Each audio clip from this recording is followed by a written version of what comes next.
Malish Koala invites you to unlock this door with the key of imagination. Beyond it is another dimension.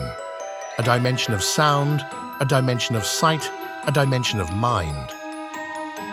You're moving into a land of both shadow and substance, of things and ideas. You've just crossed over into the Twilight Zone. The haunting masks of Halloween. In the quiet, sleepy town of Willowville, Halloween was a time of celebration and mystery. Every year, the townsfolk gathered for a grand costume party at the mysterious mansion of the enigmatic Mr. Hawthorne. This year, however, something unusual was about to happen. As the sun dipped below the horizon, casting long, eerie shadows across the town square, the residents of Willowville donned their elaborate costumes and made their way to the mansion. The invitation was clear. Everyone had to wear a mask they had never worn before. Among the guests were the Smith family, Robert, his wife Emily, and their 2 children, Sarah and Tommy. The Smiths had recently moved to Willowville and were excited to be part of the town's Halloween tradition. Upon their arrival at the mansion, they were greeted by Mr. Hawthorne. He handed each of them a mask, unlike any they had ever seen. The masks were exquisitely crafted, but strangely unsettling. Mr. Hawthorne, smiling mysteriously. "Welcome, my dear guests. Remember, these masks hold the key to the true spirit of Halloween. Wear them, and you'll discover the secrets of the night." As the clock struck midnight, the party began. The guests danced and reveled, but something peculiar began to happen. Those who wore the masks seemed to transform, not just in appearance, but in personality too. Emily, who wore a mask resembling a mischievous jester, became the life of the party, telling jokes and performing acrobatic tricks.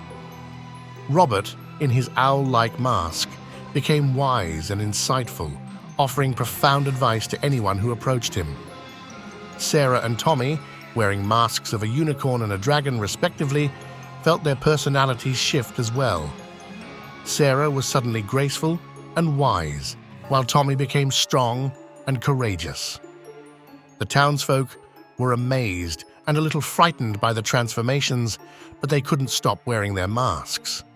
It was as if the masks had a mind of their own, compelling the wearers to embody the personas they depicted. As the night wore on, Mr. Hawthorne watched from the shadows, a malevolent grin on his face. He knew the true power of the masks he had crafted.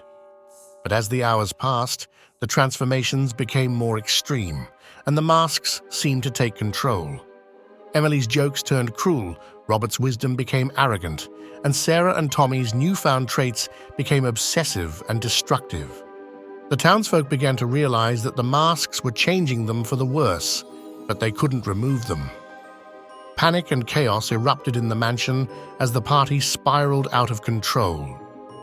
Desperate to save their family, the Smiths confronted Mr. Hawthorne, demanding that he free them from the mask's influence. "Ah, my dear Smiths, you see, the masks have a price. To break free, you must be willing to reveal your true selves. But beware, for the masks have a way of bringing out the darkest aspects of your personality." The Smiths had no choice but to confront their inner demons. They ripped off their masks, revealing their true faces and vulnerabilities to each other and the other guests. As they did, the masks lost their power, and the chaos began to subside. Mr. Hawthorne, disappointed that his plan had failed, disappeared into the shadows, leaving the mansion and the town of Willowville forever.